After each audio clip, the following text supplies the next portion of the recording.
ஓம் ஸ்ரீ கணேசாய நமஹா. ஷவனர்னு ஒரு ரிஷி இருந்தார். அவர் ஒரு நாள் கடலுக்கு அடியில போய் தவம் பண்ண ஆரம்பிச்சிட்டார். கடலுக்கு அடியில மூச்சை பிடிச்சிட்டு கட்டை மாதிரி ஒரு நாள் 2 நாள் இல்ல 12 வருஷம் தவம் பண்ணார். மேல எல்லாம் பாசி பிடிச்சு போயிடுத்து. மீன்கள்லாம் அவரை சுத்தி சுத்தி வந்து ஐஸ் பாய்ஸ் விளையாடுறது, டுயட் பாடுறது. 12 வருஷம் கழிச்சு ஒரு நாள் அங்கே மீனவர்கள் வலை விரிச்சான். அந்த வலையிலே மீன்களோடு சேர்ந்து ஷவனரும் சிக்கிட்டார். கரைக்கு வந்ததும் தவம் கலைஞ்சிருத்து கண்ணை திறந்து பார்க்கிறார். சுத்தி நிறைய மீன்கள் செத்து கிடக்கு. ரொம்ப மனசு வருத்தப்படுறார்.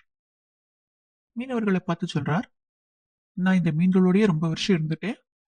இனி இந்த மீன்களுக்கு என்ன ஆகுதோ அதுவே எனக்கும் ஆகட்டும். மீன்களை விற்கத்தானே பொருள், என்னையும் விலை பேசி வித்துடுங்கோ அப்படிங்கிறார். மீனவர்கள் பயந்து போயிட்டாங்க. ரிஷியை விலை பேசி விற்கிறதா அப்படின்னு அந்த நாட்டுடைய ராஜா நகுஷனுக்கு தகவல் போறது. நகுஷன் பதறி அடிச்சுட்டு ஓடி வரும். ஏதாவது ஒண்ணு கிடக்க ஒண்ணு ஆச்சுன்னா அப்புறம் நகுஷனுடைய ஆட்சி காலத்துல இந்த மாதிரி நடந்தது அப்படின்னு அவனாலும் ஒரு வேலையத்தவன் யூடியூப்ல வீடியோ போடுறான். நதிக்கரைக்கு போயிட்டு நகுஷன் சிவனர் கிட்ட கேட்கிறார், ரிஷியே நான் உங்களுக்கு என்ன பண்ணணும்? சிவனர் சொல்றார், எனக்கான சரியான விலையை கொடுத்து இந்த மீனவர்கள் கிட்ட இருந்து நீ என்ன வாங்கிக்கோ. நகுஷன் உடனே சரி, இந்த ரிஷிக்கு நான் 10,000 பொற்காசு தரேன் அப்படிங்கிறான். சிவனர் கோச்சுட்டார், என்ன நீ என்ன அவ்வளவு சீப்பா நினைச்சுட்ட? ஏதோ தண்ணியில கொஞ்ச நாள் இருந்தனால சித்த நமத்து போனாப்புல இருக்கேன், அதுக்காக இவ்வளவு குறைச்சலா சொல்ற? ஒழுங்கா சரியான விலை சொல்லு அப்படிங்கிற. நகுஷன் அப்புறம் 1,00,000 பொற்காசுங்கிறான், 10,00,000 பொற்காசுங்கிறான், 1,00,00,000 பொற்காசுங்கிறான். சிவனர் எழுந்துட்டார். என்னை மதிச்சு எனக்கு சரியான விலையை சொல்லலைன்னா எனக்கு கெட்ட கோபம் வரும். நகுஷன் என்னடா இது வம்பா போச்சுன்னு நினைச்சுட்டான். ரிஷியே கொஞ்சம் பொறுத்துக்கோங்க, நான் நாளை கார்த்தால சரியான விலையை கொடுத்து வாங்கிக்கிறேன் அப்படின்னுட்டு ட்ரேட் டாக்ஸ் சஸ்பெண்டட் கிளம்பி அரண்மனைக்கு வந்துட்டு யோசிச்சு பாக்குறான். அமைச்சர்கள்லாம் அப்பவே சொன்னா விலைவாசி ஏறி போயிருதுன்னு உண்மைதான் போல இருக்கே. ரிஷிக்கு என்ன விலை சொல்றது? இன்றைய ரிஷி விலை நிலவரம் நீங்க போட்டிருக்குமா, எப்படி தெரிஞ்சுக்கிறது? யோசிக்கிறான். அப்போ அங்க இன்னொரு ரிஷி வரார். அவர் நகுஷன் கிட்ட சொல்றார், மன்னா சிவன ரிஷிக்கு ஈடா ஒரு பசுமாடு கொடுக்குறேன்னு சொல்லுங்க. பசுமாடா? ஆமாம் மன்னா. ஒன்னே ஒன்னா? ஆமாம்.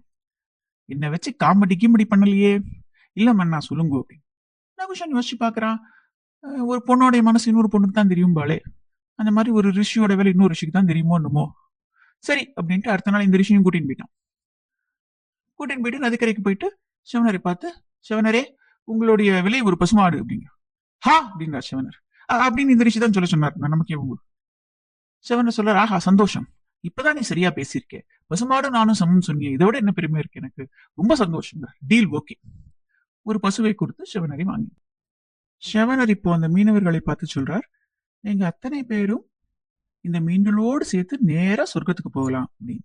அந்த மீன்கள் எல்லாம் டைரக்ட் பிளைட் நேரா சொர்க்கத்துக்கு போயிட்டாங்க. அப்புறம் சிவனர் நகுஷன் கிட்ட சொல்றார், உனக்கு என்ன வர வேணாலும் கேளு அப்படின்னு. நகுஷன் கேட்ட வரங்களை எல்லாம் கொடுத்துட்டு சிவனர் சந்தோஷமா கிளம்பி போயிட்டார்.